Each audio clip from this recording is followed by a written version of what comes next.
Bismillahirrahmanirrahim.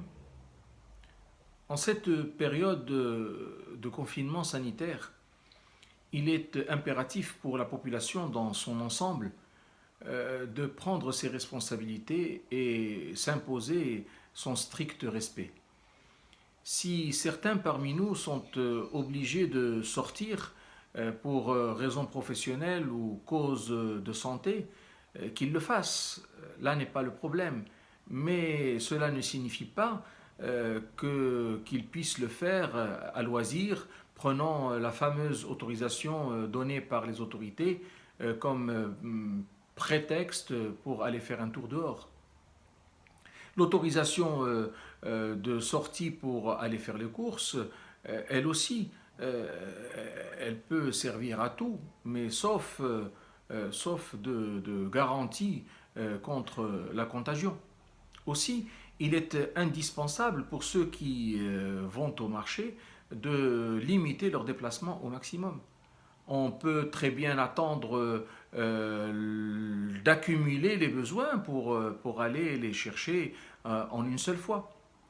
Je connais des gens qui sortent le matin volontiers pour aller chercher une bouteille d'eau et qui sont disposés à répéter la manœuvre l'après-midi pour un carton de lait, un demi-kilo d'orange ou une boîte de sardines. Et bien sûr, il y a de l'exagération dans ce que je suis en train de dire, mais la caricature est bien là et le message bien clair. Certes, rester chez soi pendant des jours d'affilée n'est pas toujours aisé. On ne trouve pas toujours de quoi s'occuper. On veut bien essayer de faire quelque chose, de remplir notre temps.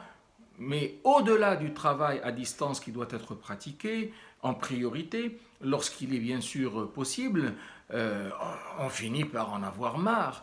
On finit par en avoir marre des infos et des films. De même, on est vite fatigué de laver la vaisselle, de faire le linge ou de faire le ménage. La lecture elle-même, qui est une occupation très, très séduisante, finit par s'essouffler. Alors, que faire? N'a-t-on pas le droit de prendre un peu d'air? Mais bien sûr que si, mais pas dans la rue. Restez chez vous. S'il vous plaît, restez chez vous. Cela vaut mieux pour tous. Et rien de meilleur pour accepter cela que de s'armer de la plus belle des qualités qui s'appelle dans notre langue maternelle, l'arabe, as-sabr. Imposons-nous cette admirable valeur afin qu'Allah Tout-Puissant nous aide à dépasser notre présent malheur. Le prophète sallallahu alayhi wa sallam nous y enjoint et dit وَمَنْ يَتَصَبَّرْ يُصَبِّرْهُ اللَّهُ وَمَا أُعْطِيَ أَحَدٌ عَطَاءً خَيْرًا وَأَوْسَعَ مِنَ الصَّبْرِ. Celui qui s'oblige à l'endurance se verra aidé dans son initiative par Allah, sachant que le meilleur don qui puisse être fait à une personne est bel et bien la patience et l'endurance. Qu'Allah subhanahu wa ta'ala exauce nos vœux. Amen.